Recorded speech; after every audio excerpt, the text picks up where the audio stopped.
Знову з небес чую крик журавлів тихо-тихо.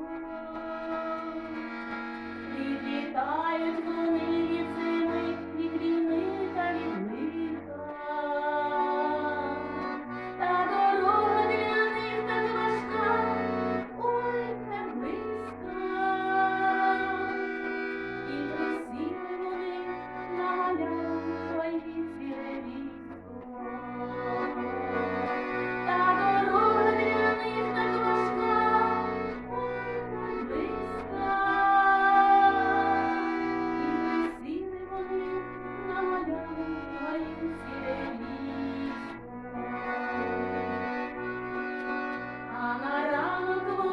Зашуміли крильми, полетіли, і лишився один серед гаю сумний одинокий. Він кричав і не зміг